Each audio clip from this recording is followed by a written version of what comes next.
Well, the focus is now on the threat that faces New South Wales. Let's go live now to the state's Rural Fire Service headquarters for more information. The Deputy Commissioner there is Rob Rogers. Rob Rogers, good evening. This has been described as possibly a day with the worst conditions in decades. Would you agree with that? Yeah, certainly. The predictions for tomorrow are really extreme fire weather conditions over a large part of New South Wales.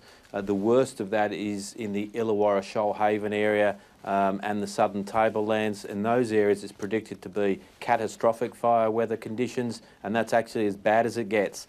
So we've done a lot of things today about moving people out of caravan parks who may be at risk, camping grounds and the like, and obviously we're taking it extremely seriously. Well, how much of the threat comes from those dozens of fires that are actually already burning? Well, look, that is a big factor, because we've had two days of a lot of lightning in the southern part of the state where we've had a lot of ignitions. So currently we have 99 fires on our books, and more than 20 of those fires are now not contained, and we're seeing more fires popping up all the time from lightning. So obviously that's a big concern under those weather conditions predicted, that those fires will run fairly hard, and obviously we're worried about them getting into populated areas. There was already a couple of fires today that threatened some communities. We had a firefighter burnt, tankers damaged, and that's not even into the bad part of the week being tomorrow. And obviously any new ignitions that start tomorrow will cause us extreme concern, particularly if they're in populated areas.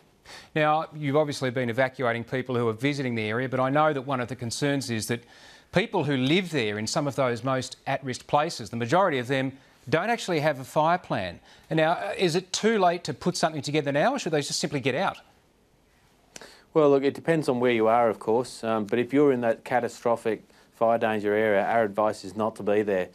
It may be too late to get out if you leave it until a fire's burning. But look, it's never too late to download a bushfire survival plan, and they just need to go to the Rural Fire Service website, or whichever state you happen to be in, that fire authority's website, and download a bushfire survival plan and make sure that you fill that out with your family, know what you're going to do if fire threatens. But as I say, in those catastrophic areas, or if you're not fully prepared, then don't be in a bushfire-prone area tomorrow. Well, perhaps just give us a rundown of what you think are going to be the most at-risk places where those decisions need to be made tonight.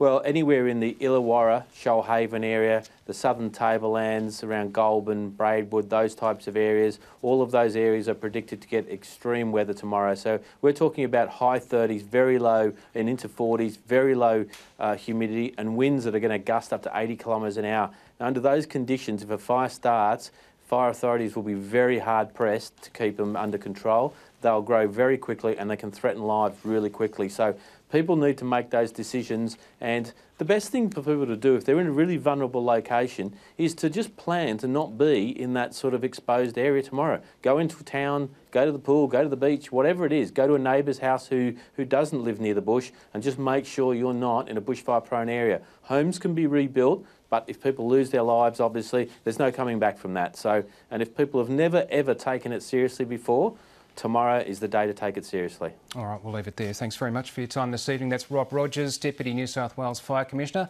live from the headquarters of the New South Wales Fire Service. Thanks very much.